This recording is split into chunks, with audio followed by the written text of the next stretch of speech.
out to see that game with all the balls, or to the wrestling ring best out of 3 falls. Donny and Randy talking wrestling and sports. We're talking the ball pit.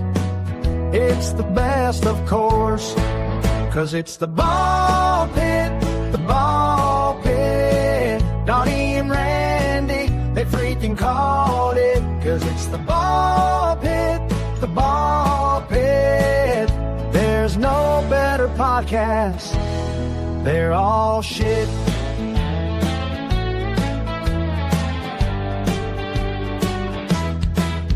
Rob watches the Lions every Sunday night. Who even knows which team Paul supposedly likes? Tex likes the Cowboys, it's his only shortfall. Jason McLean, just a fan of sports ball. 'Cause it's the ball pit, the ball pit. Donny and Randy, they freaking called it. 'Cause it's the ball pit, the ball pit. There's no better podcast. They're all shit. With Randy Gilbert as our YouTube sports guy. Donny Cho knows shit about sports, but he'll try. Donny only knows wrestling and MMA. Together these two for the US of A.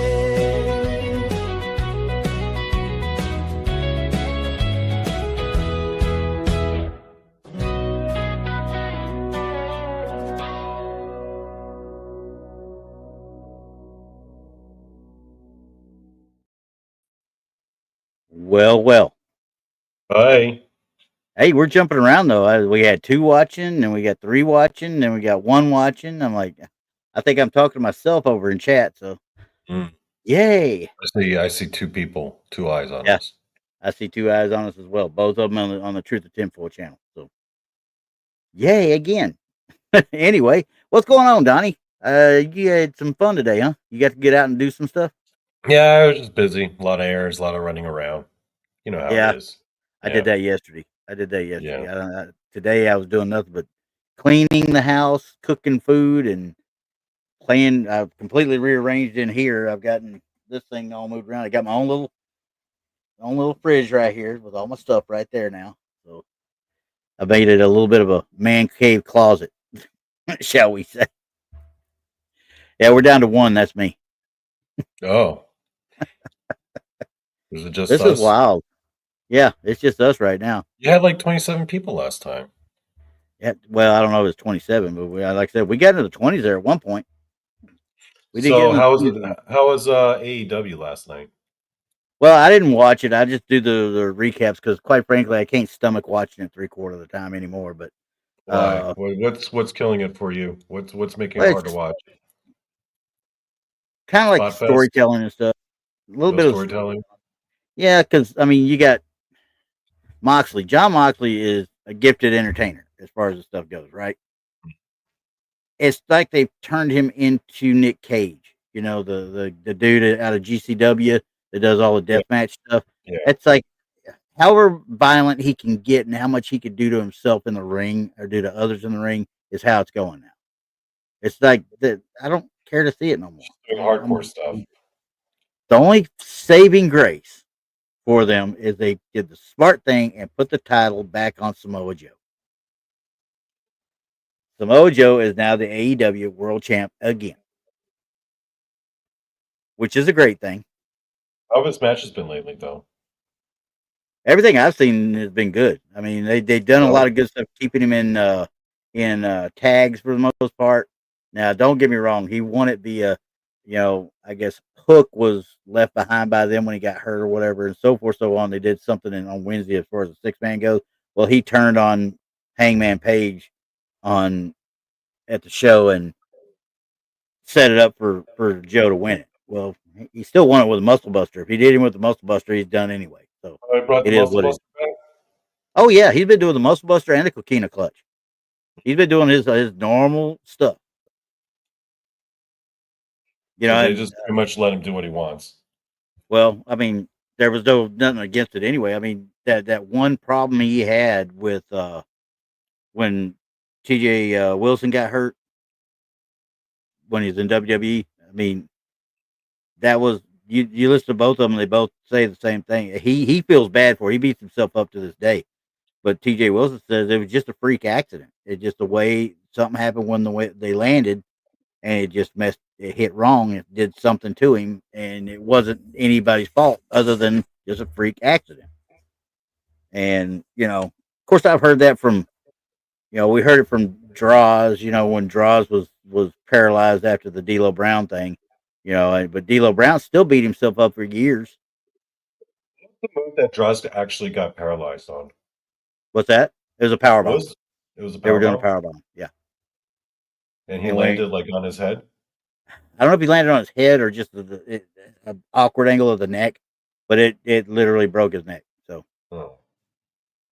and that paralyzed. Power bomb, because power bomb's not usually known as like a particularly.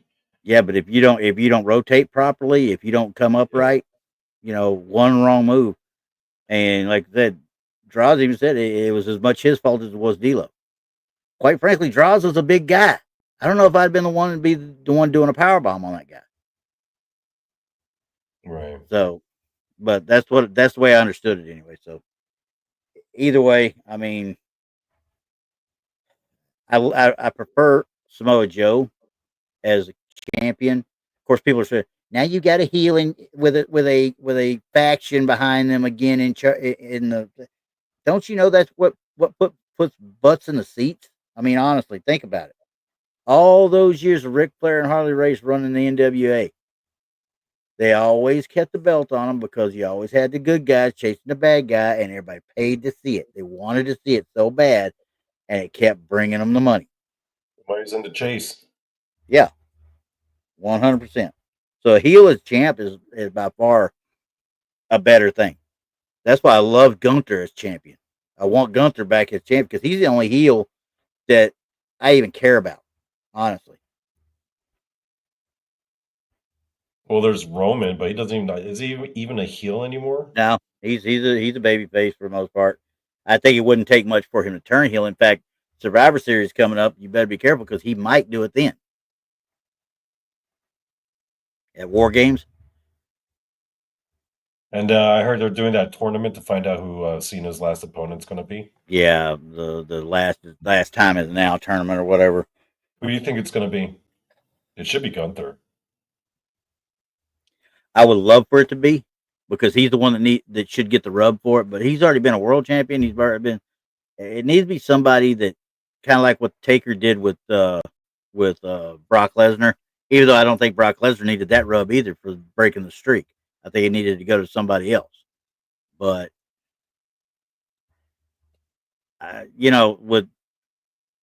with War Games going on, I mean, you don't have Brock Lesnar involved in it. Hey, what's going on, Josh? Good seeing you. We got one in there now. Well, now we got five watching. Crossroads. Who's Cryptical Crossroads? That's Josh Orban. Who? Josh Casto. Oh, Josh Casto. Yeah. Everyone calls him Castro. No, that's just Rob. Hey, Jason. Now we got a few in there. Hey, Josh. I still got your I got your drawings right over there on my table. There you go. That's cool. I mean, but anyway, yeah. So I just Brock Lesnar did need the rub from the Undertaker for breaking the streak, and I wish I could figure out for the life of me. Quite frankly, the one that probably needs the rub the most and is probably the best to do it would be the one that kind of did the little thing on Friday night, and that's freaking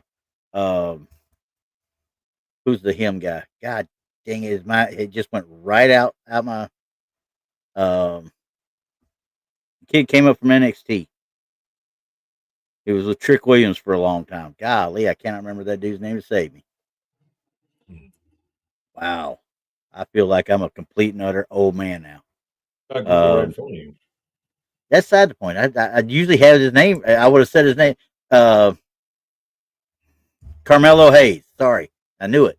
I remember it here for a minute. Carmelo Hayes. because I think he has been doing great work. I mean, when him and the Miz started together, and then Miz turned on him, they still haven't explored that fully like they need to, Yeah. honestly. And I think what should happen is what's going to happen more than likely is he's going to get further up in the tournament, and Miz is going to screw him over somehow, and then they're going to work on a plan with those two. There's another one out there that isn't even in the tournament that is just absolutely they're making him the smallest monster you'll ever see, and that's freaking Dragunov, Ilya Dragunov. Yeah, That dude, he's been on a tear lately. oh my god, and he does that power bomb and then hits that what he calls the H bomb. Hmm. That elbow come down. I keep looking at it, trying to see is he actually hitting them? Is he really getting these guys or what? I'm watching him, trying to see, and I'm like, it looks like he is absolutely driving through their head just about when he does that forearm on the mat, but he's not really getting them. Nobody's getting hurt, so that kudos to him. He's figured this out, making it look real. Being a masterful pro wrestler, man, you You make the ain't move just look kidding. painful as shit, but then the opponent just feels like it's nothing. Yeah, well, case in point, Bruiser Brody. Okay, Bruiser Brody was in the AWA back in the '80s when Al Snow, and I know you know Al Snow, right? Yep. Al Snow was just breaking in, and he was a Mhm. jobber out in the AWA, and they were doing he was King Kong Brody out there, Mhm. and yeah, he had a handicap match, Brody against him and one of the other jobbers, and of course Brody slaps him around, throws him around, but he doesn't really hurt him. You know what I mean? He just mauling him a little bit, and this kid that Al Snow's partner is like taking it tough. He's trying to be tough with him, right? And he tells him, "Watch out, kid." He tells him straight out, "Watch out, kid." And it throws him back over to Al Snow. Al Snow comes in, and Al Snow's like, he gets in there and tell that kid to settle down. Tell your buddy to settle down. He's like, okay. You go tell him the kid didn't listen, and Brody just absolutely waylaid that sucker, and finally got pissed off, chunked him out, threw him over to Al Snow, and told Al Snow to tag him. Also tags back in, and he thinks, "Oh my god, this guy's going to kill me now because of this idiot I'm wrestling with." Brody slams him, does that little running knee that he does, where he drops the knee on him. He said he thought he was going to put me through the mat, but he didn't even. He said he came down, he didn't even feel him hit him. He was that gentle with him and took care of him. Like, and I was like, see, that's those guys and he made stuff look so real sometimes because when he kick somebody in the head, it looked like he was kicking their head off, you know. What? That's the art of it. Yeah, 100%. 100%. But That's why yeah, Bret. That's why Bret. Well, Shawn Michaels too, but Bret Hart, man, that people would say like, yeah, it felt like someone was throwing a grape at your chest. well, yeah, because he knew how to take care of you. Yeah. He really did. I mean, Shawn Michaels is, let's say, Sweet Chin Music. Okay, he adapted that from Chris Adams back in the day. Honestly, Super Kick was adopted. Chris Adams was the first one to do it, and everybody else just kind of come along later. Well, somebody said, "Oh, he look at him. He's kicking that guy's head off." I said, "Do you watch his hand when he goes up and he slaps that daggum his thigh? It's right as it's making quote unquote contact with the other guy, and he's just got to have somebody who knows how to sell it. That's all." Now So, everybody does it. oh yeah, and it Yeah. isn't a finisher at all anymore. No, no, now There's everyone just nothing. does it. Yeah. I was watching the other day, and on SmackDown during that tournament, Penta was going against who was he going against? Penta was going against somebody. I can't remember which one it was, but he hit a Mexican destroyer, which is Canadian destroyer still to me. I don't care what they say; it's still Canadian destroyer. But he hits it, which still the destroyer is one of the coolest looking moves out there. Honestly, it Yeah. really is. No matter who does it, as long as the guy knows how to sell it and how to protect himself, it looks like $1,000,000. Well, he did it. He got the win. But that's the first time since he's been here that he got a win with that destroyer. Everything else has been his other little foobar move that he does or whatever it is. But that Mexican Destroyer, when it was Petey Williams doing it, you were done. There was no kicking out if Petey Williams hit you with it. So I was Well, like, that's the evolution of it, man. Like the super yeah, kick used to be a finisher. Now it's the same as a chop, pretty much. yeah, yeah. Especially when you got people like the Young Bucks doing it to everybody. Yeah. Oh, that was another thing from AEW the other day. Young Bucks turned face again. They had just beaten Kenny Omega and the Jurassic Express, them and this whatever out Josh Alexander guy. And here comes the Don Callis family down, and they start talking shit or whatever. And they go to beat down the other ones, and Matt and Nick turn around, come back and saved the Jurassic Express and Kenny Omega. I'm like, oh great, we've just reformed the Elite again. Well, yeah, it's what the whole promotion was built around. Yeah, that's no lie. I mean, I agree with you, but you know, it took them forever to get Omega in there, though. But still, I don't know. I mean, with Will Ospreay out, I always thought Will Ospreay was a highlight reel to start with too. Mm-hmm. But his last 3 or 4 matches before he had to go out for surgery or whatever, he puts on a show. I mean, and he sells good for the other guy too. He does put on a banger. Him and Okada at each other that's just oh my god, it's nonstop action. It really is. Has he gone up against Daniel Bryan? No, Daniel Bryan's pretty much retired now. No, but I'm pretty sure they've had matches together, right? Oh, there's no doubt in my mind. They're bound to have. Bryan Danielson's wrestled all over the world before. You know, Ring of Honor was his big thing. You know, and I really wish somebody would bring back cattle mutilation. That is one of the coolest moves I've ever seen. That one, well, at least CM Punk does a calf crusher every so often, but you know, but cattle mutilation move is just unreal. Oh yeah, they wrestled last year. People were saying it was the greatest match ever. Where'd they wrestle? Because they didn't wrestle on AEW. No, AEW. I think it was a pay-per-view, Dynasty. Forbidden Door or something. No, it was Dynasty, 2024. Okay, so it was last year. Dynasty. Yeah. I'm looking at the highlights right now. Oh shit! Well, and that doesn't surprise me because there's 2 guys that will go with the best of them. You know. Yeah. They will go with the best. I think I need to go back and watch this one. Yeah, if you can find it, because any of the Bryan Danielson ones in it's AEW, they have the full match up on AEW's YouTube channel. Good, there you go. So there we go. Because Okada, to me now, I think Okada was underrated before he came to AEW. Because you know they put on some bangers around the world to start with. Yeah, I thought he was underrated when they brought him in from the get go. But you know the language barrier, him and Takeshita. You know how many matches did they have in Japan? Yeah, I mean in New Japan they tore it down for a long time, and now they're just now bringing that feud in, and it's starting to kind of sizzle a little bit. And I'm like, this would be cool but once again. They have problems connecting with crowds because they can't cut a promo, which is what people were having problems with Io Sky and you know with Kairi Sane as a big one. But Io Sky and Asuka, they can make it work with their facial expressions. You know what I mean?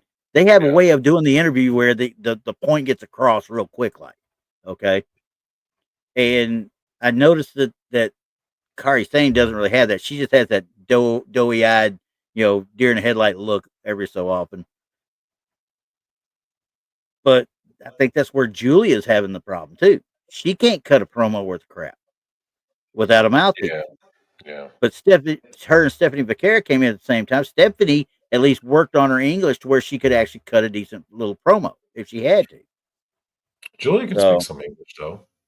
But yeah, she can a little bit, but not a lot.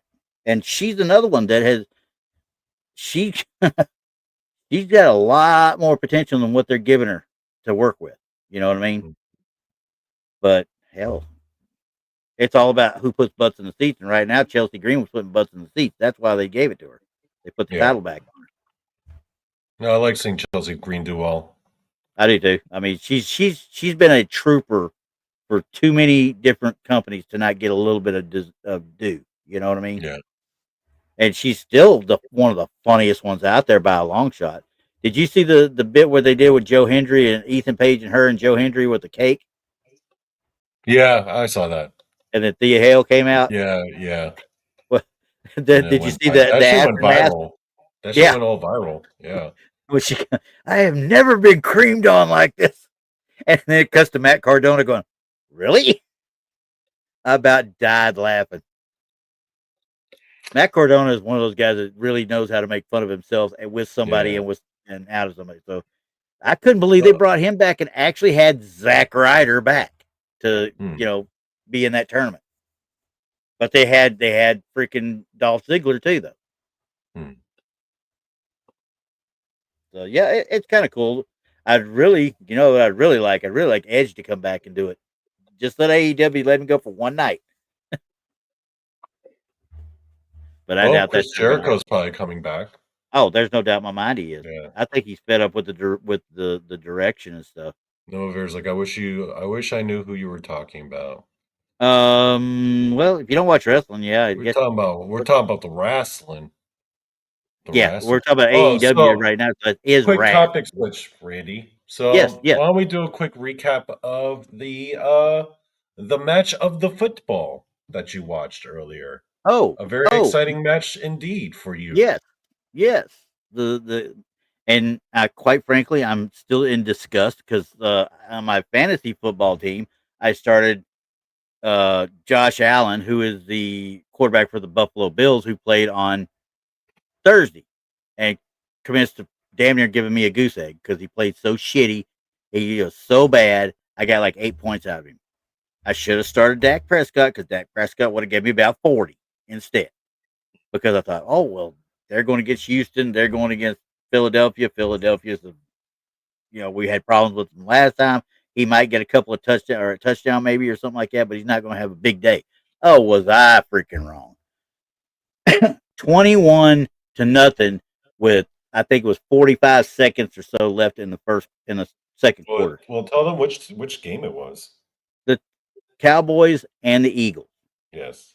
The Cowboys versus the Eagles. Cowboys they weren't doing decent, but they weren't scoring any points. They had turnovers. They had penalties. They were literally shooting themselves in the foot a lot of the time.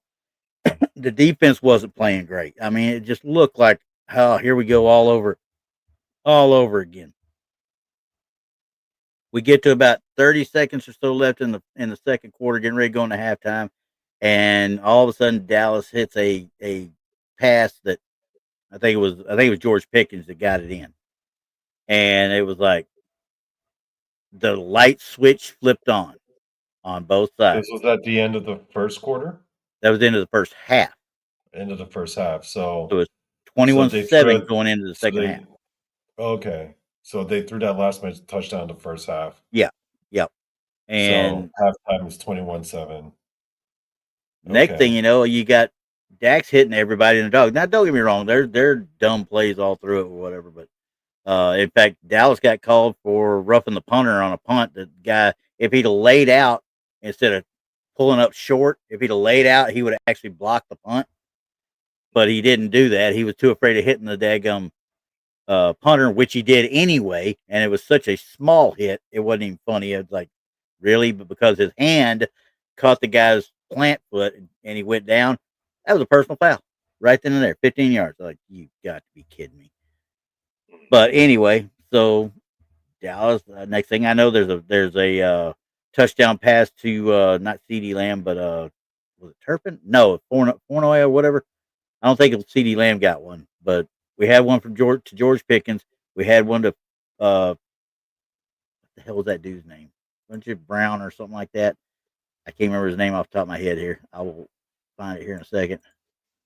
There's CeeDee Lamb had big day. Don't get me wrong.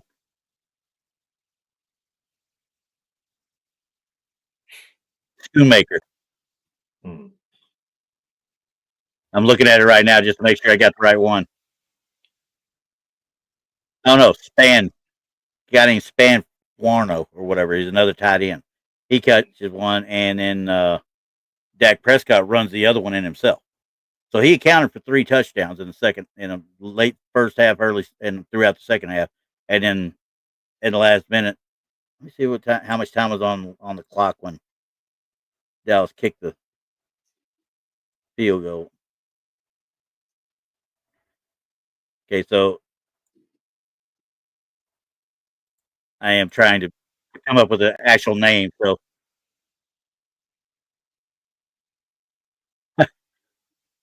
on the ensuing kickoff, after that that touchdown by Dak Prescott, yeah, they fumbled was it a punt or was it no, it was a punt is what it was.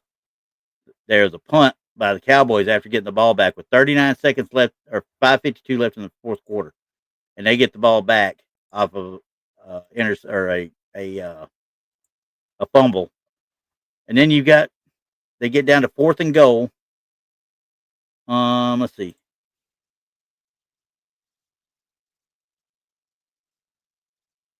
So at 3:38, they take over on downs. They give it up on downs. Dallas goes for it on 4th and don't get in. Okay, you got the Eagles. You got sacks. They get the ball back at trying to see how much time was left on it. 3 seconds left in the game. Brandon Aubrey takes a 42-yard field goal to win it with 3 seconds left, and they came back and win. 42-yard field goal. What's that? 42-yard field goal. Yeah. Now he had already missed one from 51 yards earlier in the game, and I can tell you right now, Brandon Aubrey don't miss. 99.9% of the time, he don't miss. If it's inside 50 yards, it's a chip shot for this kid. He was the only other field goal he's missed all season was a 68-yard attempt. That's the only other one. And it wasn't short, it was off to the side. So that'll tell you how far this kid can kick the ball. But I was like, I couldn't believe they come back. I could not believe they'd come back. And then my boys here yesterday, my Longhorns finally got back into the winning column. Dingbats. Arkansas wasn't a great team, but they needed to get some confidence back. They let them stick with them in the first half for a while, and I kind of like, oh crap, here we go again. They're going to screw this up somehow. And I kind of went away and did some stuff on it. I came back. Next thing I know, it's 52-30. I'm like, ooh, okay, because it's 21-20 at the end of the first half. I was like, 52-30. What the hell's going on here? When did they turn on the Jets? But that's a lot of touchdowns in a short amount of time. Yeah, I mean, because that was all second half. You're talking about 31 points. Game. For them, it was. That Dallas Eagles game, where was it? Was it in here in Dallas? It was here in Dallas. Oh man, that crowd must have been pretty stoked. You could hear the crowd going nuts because, I mean, early on in the game, obviously they were getting boos because they weren't doing anything with the crowd. They really weren't.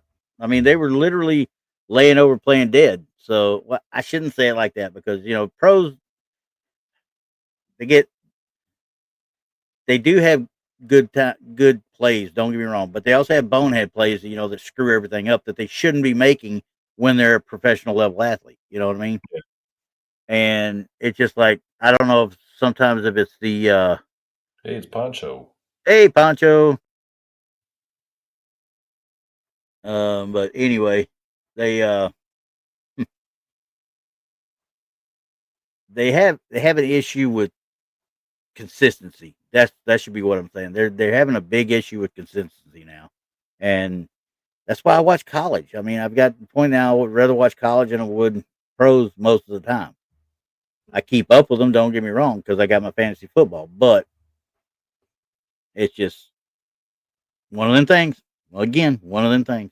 One of them things. Yep. So, other than that, they ain't much because I don't really pay attention to basketball during the actual basketball season. Hockey is doing okay. Only like March Madness. Do you pay attention to that? That's my biggest one. I will stop everything so I can fill out my bracket and watch them because I go into that looking for the underdogs and I root for Cinderella all the way through every time. That's why I don't ever bet on a bracket because I'm not going to bet on a bracket when I want all the underdogs to win. I usually root for UNC. You got UNC, Duke. I mean, I root for Texas. That caught me off guard.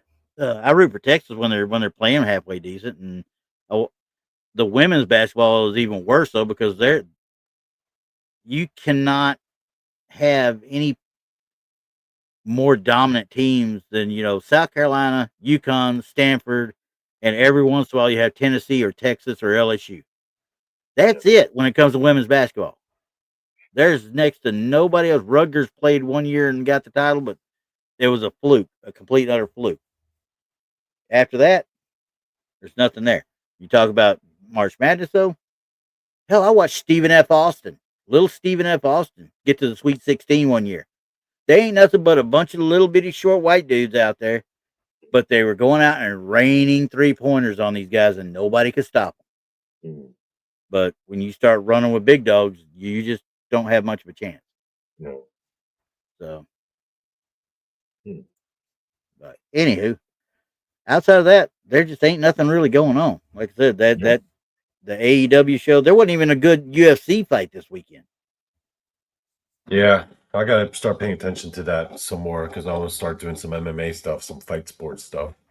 Yeah, because I mean, I love boxing. Don't get me wrong, I love boxing, but there just aren't the personalities in it anymore that used to be there. I mean, quite frankly, I still wonder if Mike Tyson, and I'm going to go back to the Mike Tyson Jake Paul fight on this one. I still wonder if he went in there just to go in and kind of pat his hands a little bit and just goop off, because there is absolutely no reason in my mind Mike Tyson shouldn't have destroyed his ass. Well, because he's old as shit. Well, that too. I agree with that. But one shot is all it takes, and he's got more power than Jake Paul ever thought of having. So why is he not getting inside and just absolutely? Because he never got a clean shot on him. If you watch that fight, he never got one clean shot on Jake Paul. Now I don't know whether that's because of him or that's because Jake Paul. I think age is a motherfucker, man. Yeah, well, yeah, it is. Don't get me wrong. Yeah, he's 60. He should be in there, but I'm waiting to see Jake Paul take on one of the ones in their primes and see what happens. Well, he's tied. Well, who's Jake Paul fighting next? He's fighting an actual legit boxer. Yeah, I think he's trying to get. Was it Alvarez or was it Anthony Joshua? He's going to get murdered. Joshua's going to kill him. He does not want. He's a legit contender. The top tier heavyweight. Yeah, he does not want to get in the ring with him. That's going to be ugly. And Joshua's like way bigger than him too. Well, and Jake Paul usually enjoyed the size advantage, but yeah, because he took on what? Standing next to each other. What did he do? Take on Roy Jones Jr. and Joshua's way bigger than him. Jesus. Yeah, I think that's who Jake Paul took. I mean, why is he fighting Anthony Joshua, an actual legitimate top tier heavyweight? That's just he's gonna get smoked. He's gonna get hurt, is what he's gonna do. He's gonna get smoked. He should not. Anthony Joshua also has the attitude of, "Hey, you're stepping in my ring, I will try to destroy you." Period. Dude, Anthony Joshua he's a top tier guy. What are you doing? What are you thinking? Yeah, when I heard that, I was like, "Is Jake Paul trying to get destroyed?" Yeah, he might be. Well, he's going to have to sooner or later because nobody's taking him seriously. For him to be really taken seriously, he's got to get out there and actually, fight real contenders. Now, freaking Logan Paul, his brother, I don't care what anybody says about that dude. That dude is a wrestler. I don't care what they say. Oh, he didn't pay his dues. Yeah, you know what? Doesn't matter. That dude knows how to put on a show in that wrestling ring. He knows how to make. Joshua is 6'6", 252 pounds. Mm-hmm. Jake Paul's 6'1", 200 pounds. Yeah, I don't think I'd do that if I was Jake Paul. The guy Jake Paul needs to stay with the cruiserweight. Anthony Joshua has an 82-inch reach. That sounds about right. Now, Anthony Joshua also just got beat. Didn't he get beat by Tyson Fury at one point? No, I think he did. But again, those are top tier heavyweights. Yeah, but Tyson Fury is bigger than Anthony Joshua. I mean, honestly, think about it. I think Fury is damn near 6'7", something along that line. Let's look it up. Tyson Fury height. Yeah, Nemo, you're right. I think almost every one of Jake Paul's fights so far have been. Damn, Tyson Fury's 6'9". Is he Jesus. 6'9"? That's Yeah, like, yeah, he's Undertaker size. but look at Damn. the size of that dude, and he doesn't have a knockout punch. He's a boxer. He's a straight out boxer. He does not have a knockout punch. Oh, there's a picture of him standing next to the mountain. Oh, from Game of Thrones, Yeah. And he's only like, Gregor. yeah, he's only a few inches shorter than him. Yeah, Mountain's a big dude. That's just Yeah, a that's a straight big out dude. big dude. That's a big boy. But yeah, I mean, now that, see, I don't. That's why I just like I said, I've lost interest in a lot of the heavy, because everybody wants the heavyweight. I grew up when I was watching, hell, Sugar Ray Leonard, Alexis Arguello, uh, Henry Boom Boom Mancini, these guys, that those lightweights, the welterweights, the middleweights, Marvelous Marvin Hagler. I mean, these guys were my bread and butter. That's what I watched. I would go to my uncle's and my aunt's house just when they had the closed circuit fights or whatever. I watched Spinks and I shouldn't say Spinks, Michael Spinks against Mike Tyson, and I won money for my uncle on that one. But Spinks and Tyson, we went and watched that. It was literally 30 seconds and then it was done. Tyson absolutely destroyed him. But Spinks had beaten Larry Holmes in controversial fashion probably 2 years before, 3 years before, thereabouts. So that was another great heavyweight, Larry Holmes. I mean, but the little guys were fun to watch. I mean, go back and watch any Hector Camacho, Macho Camacho. You watch his fights. Even though I didn't like the dude because he danced around like a little wuss. And I mean, he was one of them like stick in and get out, stick in and get out. He never won by knockout hardly, but he had to go up against Julio Cesar Chavez, the old man, not the dude that's going to jail now, but his dad, when he was on his tear of 50 something straight wins or whatever the hell it was. And we were watching it on Johnson Island. This was a 92, 93 time frame. And as much as this dude was dancing around all over the place, where he used to fight people, you've seen those fighters that like to dance everywhere and try to stick and move, stick and move. I've never seen anybody cut off a ring like Chavez did. He cut that ring off and beat that boy like a redheaded stepchild for 12 rounds. Not just a little bit. This dude did not know what he was getting into. He was in there with a far, far superior fighter. So that was one of my favorite fights of all time, actually. That one, and when Chavez beat Melcher Taylor in I think it was the 15th round. They still went 15 at that time, if I'm not mistaken, and caught him with a shot with 2 seconds left in the 15th or 12th round, whichever one it was. Dropped Meldrick Taylor. He gets up and he's standing up, and you could tell he's out on his feet. The ref waves it off. There was 2 seconds left in the final round, which that would have been the bell would have saved him. 2 seconds left, and he had waved him off, and he lost the title. I was like, "That's insane. That's insane." But you never heard from. Yeah. Yeah, well, of course, the ref didn't know the timing of it. He just looked at the kid's eyes and said, "No, you're not there. It's over." If he'd have just let him go back in, 2 seconds, the bell would have rung and it'd been over, and he'd have won on points. He'd have won on points. I could do a whole show with nothing but great fights. The old fighters, I loved them, and now these guys, now I don't know enough about them anymore. I really don't. I wish I did, because they're just not as much fun to watch anymore. I grew up with Muhammad Ali. Nobody's going to be good enough now. Oh, Bret Hart went on radio recently and says that he thinks Shawn and Vince were sleeping with each other. Okay. All right, let me read you the exact quote. Ready? Okay. This is word for word from Bret. He says, Sean and Vince were lovers. I'm being dead honest. And I'm telling you, we all know what the H stands for. They and I. Just when I look back, it's like I got caught between two lovers, you know? And I got shafted and screwed over. And Sean was so envious and jealous of my position that he finally had to sleep with Vince to get it.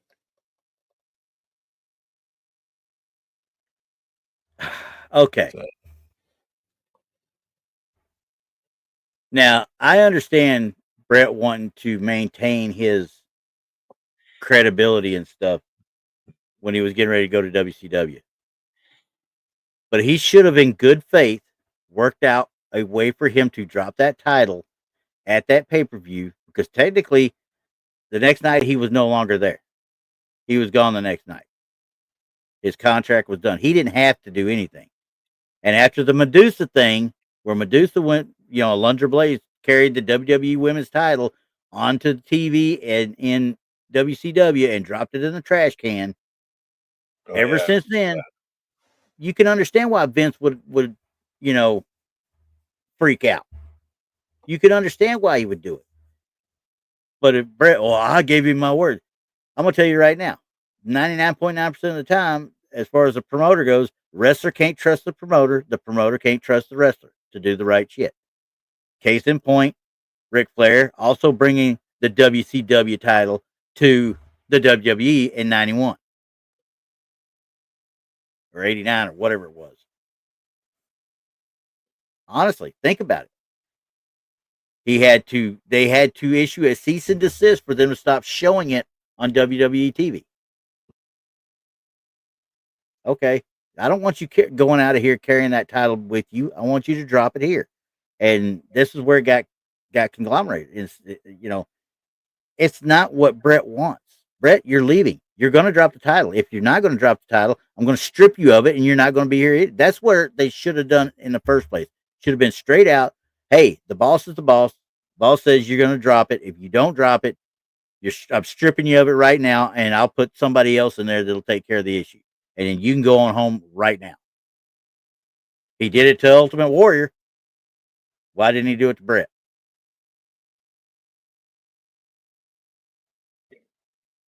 I think, I don't know. I mean, he should have known that he was supposed to lose. I mean, I don't know why it got so weird like that.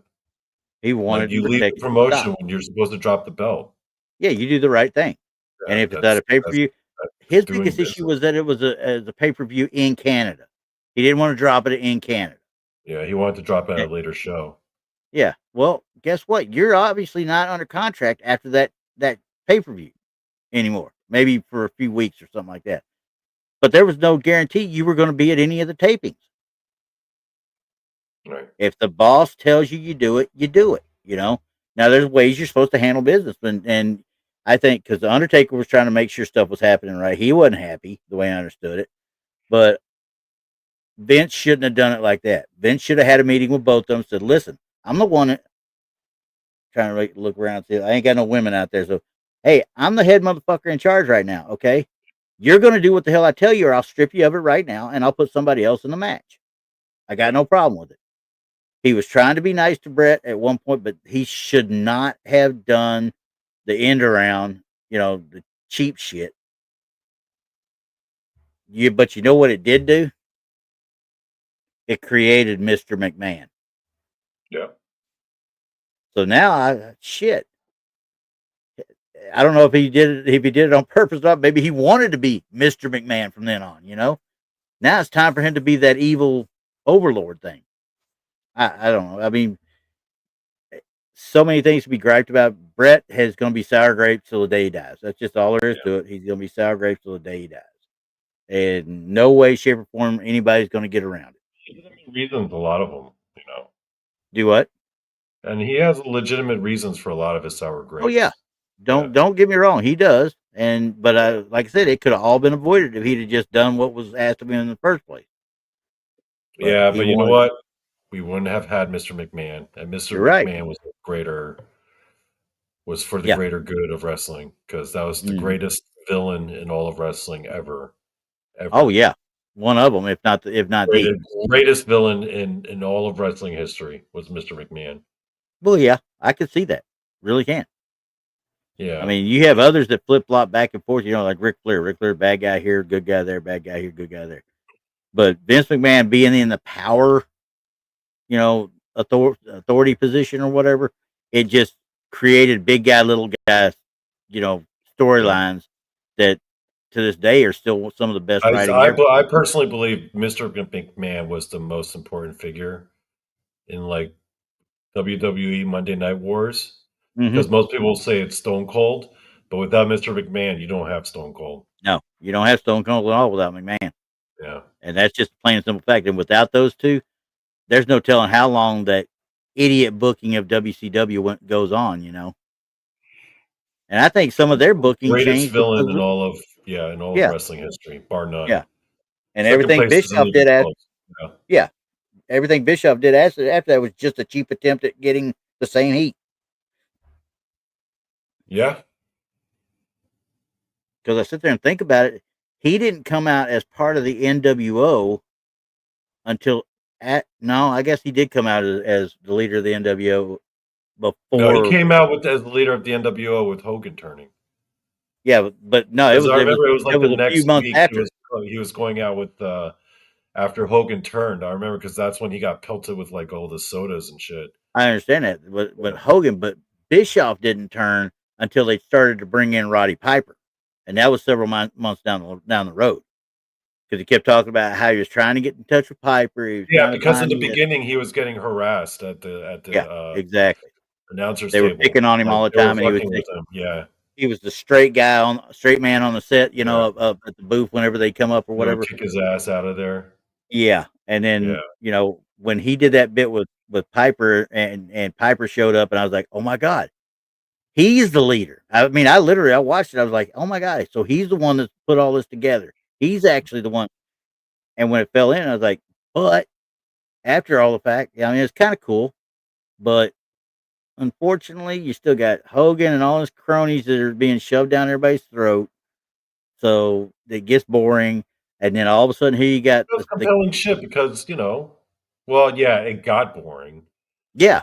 Yeah, it was great early on. Oh, it was first popping off. Man, that was some compelling ass shit. Oh, you ain't just kidding. It was a blast. It was a blast to watch. Yeah. I mean, because I was too. Such chaos, and I was in Germany. I was catching it on a week after the Monday night show. Pro wrestling has never been more fun. Not before, not since. Monday Night Wars were the golden age to me. Yeah, period. And with the like we talked about, Stone Cold got up there, but The Rock, when he came in, he took it to another level too. He did. But that's due to his gift of on the mic, where others don't have it. Stone Cold, him, have a gift on the mic. Triple H picked it up as he went along. And now, but Triple H was a study of the entire business, and that's why he's where he is now. So, I don't know. I like Triple H. I think it's cool that he's doing what he's doing, but I don't know how they're doing their booking. I don't know if they're booking by committee or if he's doing the booking or what, because some of it just don't make any sense. It really doesn't. But people are very disappointed. They were expecting things to turn around when Vince left, but they find now that the product is in a position where it's like, well, yeah, and nobody could go see them really. You can't go to the daggum shows anymore because the ticket prices are too expensive. Did you see the cheapest ticket for WrestleMania this coming year is about $850? Damn. And that's in the nosebleed seat. Damn. So I'm like, families cannot go see it no more. Working families would not be able to go see it. And this is all TKO doing it because Vince, this is where I will say something good about Vince. The way I understood it, Vince, he actually insisted on keeping ticket prices at a certain level so all people could be able to come and enjoy it. He wanted the lower income guys to be able to get in there and watch it and escape their daily lives. You know what I mean? Yeah. And like Nemo said, Vince wanted to be part of the show. He did. There's no doubt in my mind. I think when he saw it and it finally came about, he saw money. Actually, you can tell that he actually didn't want to be part of the show for early on. Right, but he felt it necessary because as soon as he had an out, he was out. Well, yeah, but he take a few, but then he'd To the come point back. where, like, I felt like he left too soon. I was kinda missing, like, Mr. McMahon, Yeah, but you that's what know? made it great when he did come Yeah, back too. yeah. When that music started playing, everybody go, "Oh shit, the boss is here." He had the best segments, man. Usually, He I didn't he like the had the kiss my ass best. stuff. I didn't like the kiss my ass stuff. That was kind of stupid. That was a great way though to get the Undertaker to turn heel during the America Badass phase with Jim Ross. So Jim, you think you're better than me? I was like, oh my god, every redneck in the world's going, you think you're better than me? You think you're better than me? That was gold. That was golden. Yeah, But again though, it wasn't writing of Vince Russo, so I don't know how that guy claims he so much clout in the world other than just getting lucky with having Stone Cold and Vince McMahon at the same time and being able to write for them. yeah. If it had been anybody else, he wouldn't have been able to do it. He would just write silly segments with the mid-card. And that's all it was. And it was a Yeah, joke. It was an absolute joke. So yeah. that's it was okay. But they were trying to get it away from that TVMA that they were doing for so long and get it back to TVPG or PG, whatever they want to yeah. call. Yeah, that was That's that when was I the thing. Bruno Sammartino even brought up something about it. He wouldn't watch it because it wasn't wholesome enough for him. Like, y'all got to evolve. If you don't evolve, you'll die. yeah. Plain and simple. And I don't think AEW is evolving, and I don't know if WWE is going to evolve enough. They're not going to die. I'll tell you that. And I don't think AEW is going to die. But AEW is relegated to, quite frankly, everything I see that looks like they're in gymnasiums and stuff like any other indie is now. There's like nobody in the stands. Mm. So at least WWE is selling the majority of their sellouts for Raw and SmackDown, but there's a couple of them. Saturday Night's Main Event wasn't full at all. This last one wasn't full at all. Mm. So I'm just hoping they do something with it and not screw it up. I really hope they They don't could screw it do up. better Yeah, creatively. I think They so. could do better. And like I said before, I told you this before. I've never been a big Seth Rollins fan. I know he's a good worker. I know he puts on good matches and such. Every time he opens his mouth, I'm just, oh my god, shut up, dude. Just shut the hell up. That's all I care You like about. him better as a face or a heel? Heel by a long shot. But Really? that's why I say, oh my god, shut up. But that makes me want somebody to shut him up. So there we go again with that heel versus face dynamic. I want to see somebody shut him up. Unlike Gunther, I want somebody to step up so he can bitch slap the shit out of him. See, I like Seth Rollins as a baby face, but not as the main baby face.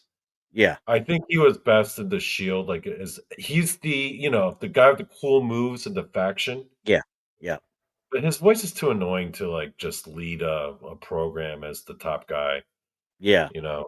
Well, and now they keep talking about freaking Braun Breaker. He's destined for this. He's destined for that. Okay, he's a Steiner. Sooner or later, something's gonna break in him that he's gonna mess something up, one way, shape, or form. It just is what it is. Love the kid. Love the way he moves. Love the way he his intensity and stuff like that. I'm just waiting to see if there's gonna be something that actually breaks him because he's good on the mic too. If they'd let him, just let him go. But as long as he doesn't do Steiner math, we're good. Mm. Because I mean, I People could were not popping for that. do what? People were popping for that when he would bring up math stuff, and people would be like, "Oh," in the crowd, like, "Oh shit, here it Yep, comes." yep. I mean, because freaking and don't get me wrong, Scott Steiner was probably one of the better workers in his youth. Big guy that did all the crazy stuff. You know what I mean? Yeah. But just don't let him talk. I could not stand listening to him talk. I really couldn't. It's like Seth Rollins right now. If he go out and perform and just say, "I did this, I did that," boom, gone. No, he's got to open his mouth and start trying to drop knowledge on me. Well, you got to have knowledge before you can drop knowledge. Okay. Yeah. So yeah, I liked him though. I liked him. I didn't love him. I liked him. I can't think of a whole lot of them other than, I did love Triple H because Triple H was the greatest heel as far as a wrestler goes to me. And I'm a Ric Flair fan, remember. That dude would make you want to absolutely kill him at times. He really would. But then when he turned good, you were like, it just don't feel right rooting for this guy. It just doesn't feel right. So he would have to turn back, you know. But that's living in the heyday. Now, once again, we just don't have who do we have that's got the actual personality that could take that space now?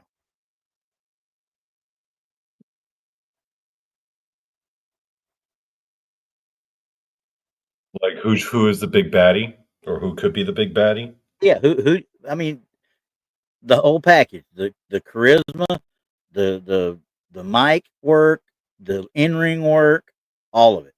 And don't say Cody Rhodes because Cody Rhodes can't speak. He gets intense, yes, but that list I have problems listening to it sometimes. I really do. Really, I think he's And really good on the mic. I, it's intensity. If he's intense and he's fired up at somebody, yeah. But if he's got to go out and just cut a normal promo, not so much. He's got to be mad and ready to kill somebody to actually sound good. That's like this one he cut on Saturday night, or on not Saturday night, but on Friday night after he attacked the Vision, and I mean took out Bronson Reed, took out freaking was it Logan Paul? I think was the other one, but he. In fact, he was the one that helped Carmelo Hayes win that match. I told you about it. He won it on Friday. He helped Carmelo Hayes by knocking out Bronson Reed. He gave him a crossroads on the floor. And he stood up there and he told him, and he said, where's looking at Heyman and says, it's funny. We've been tied together these last 3 years, and it seems like every one of your guys I've beaten. And you bring out Brock Lesnar, and who's the last one to beat Brock Lesnar? Twice. Me. I was like, damn, he's calling him out. He's calling the Thunder now. But he said he was talking about Braun Breaker, and he said, there's no way in hell a Steiner will ever be better than a Rhodes, and just remember that. Because you'll never be better than me. I was like, he was calling back old school stuff. So when he gets intense, he does great promos. When he just goes up there, hat in hand, saying thanks everybody, blah blah, I don't believe him. I don't believe in him. I don't think he's worth a crap with that one. So yeah, no. I don't think he's the one to carry it further. Let's put it that way. Because he's getting up there in years too. He's not no spring chicken no more. We don't have any real young ones. And somebody said LA Knight one time, and I like LA Knight, but he's already been who was he in TNA? He was Eli Drake in TNA. He was Max Dupree with if you look back, look at the Max Dupree thing, to the guy that was leading Pretty Deadly or whatever to the ring or whatever, whoever it was, some sort of fashion model guy type people. He was their quote unquote manager. Then he became LA Knight. And ever since LA Knight, until he started getting on the mic and doing cutting his own promos that were not scripted, where he could just go freelance with it, he didn't catch on. Now he's caught on, but he doesn't do enough for them to trust putting a belt on him. You know what I mean? And I don't know why. I don't know, man. I think top guys are usually like in their 40s nowadays, late 30s. Yeah. They're older because they have to be mature. They have to be in the game that long. Well, yeah, they've got to be able to play all ends of it. But Yeah. I mean, you got guys. That's why I like watching NXT so much now, because there is nobody that does the top guy thing. The closest thing is Ricky Saints, I guess, really. And Trick Williams, seeing that dude evolve like he's evolved.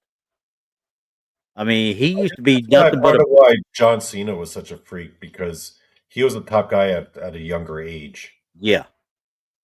Yep. Because I mean, without that ruthless aggression promo he did on Kurt Angle, he doesn't do that. He gets done and then goes. If he does that, and everybody's like, okay, he's a whitewashed babyface. Nobody really wants to see him. But when he came out doing the Dr. Thugonomics thing, everybody wanted to hate that dude. Everybody wanted his ass whipped. They were like, oh, look at this poser. I mean, this is ridiculous. Mean Streets of Where again? type shit, and they're like doing that stuff, and I'm like, oh well, he's getting them to hate him, but the crowd started warming up to him. You know what I mean? Yep. So he made himself a face without even realizing. It's that white rapper gimmick, man. That was genius. It was honestly, Yeah, it really was. it was. It was funny It as was such hell a at good times gimmick. too. And he was So I actually mean, rapping. yeah, he actually did. Yeah. And quite frankly, I can't watch a single movie he's in. I can't watch it. His Well, I acting love is Cena in his movies, man. which one? I mean, I liked the first season of Peacemaker. I didn't even watch it, because I didn't like didn't. the movie. I didn't like the second Suicide Squad movie. I thought it was kind of crappy, badly written, badly done, and quite frankly, I think I watched the first episode of Peacemaker, and I just didn't care for it from the get go. Now, if I sit down and binge it, maybe I'll like it. I don't know, but it was one of those I just nah. I don't care. I think he's got more range than The Rock. Oh, what? Acting range? Yeah.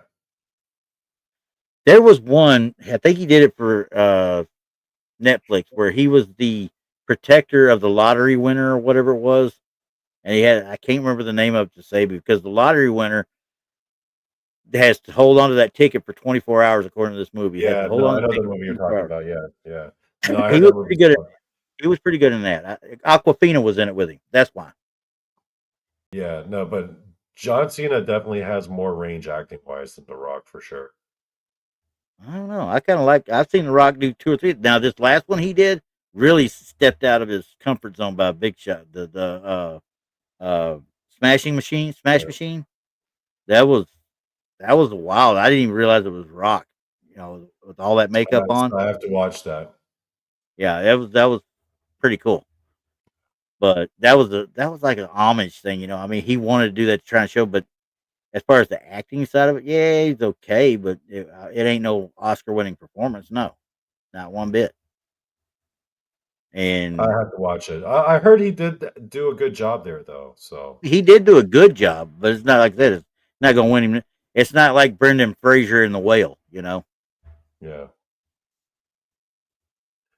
So yeah, Anyway, it's time.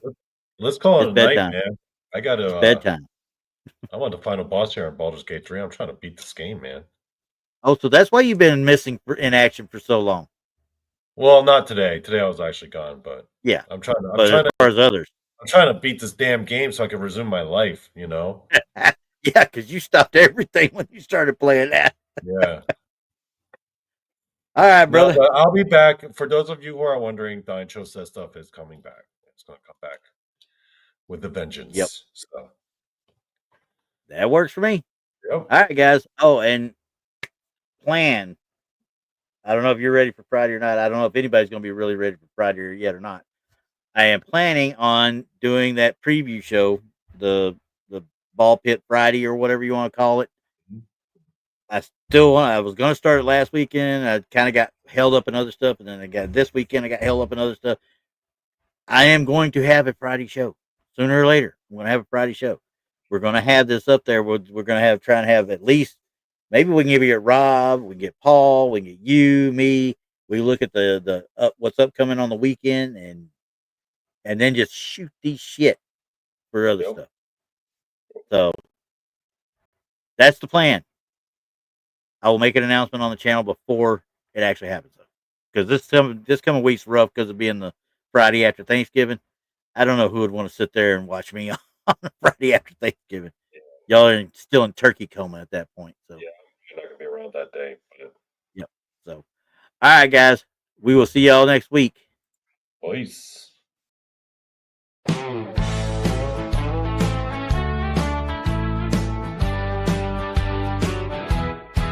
Take me out to see that game with all the balls, or to the wrestling ring best out of Three Falls. Donny and Randy talking wrestling and sports. We're talking the ball pit It's the best, of course, 'cause it's the ball pit, the ball pit. Donny and Randy, they freaking called it, 'cause it's the ball pit, the ball pit. There's no better podcast, they're all shit.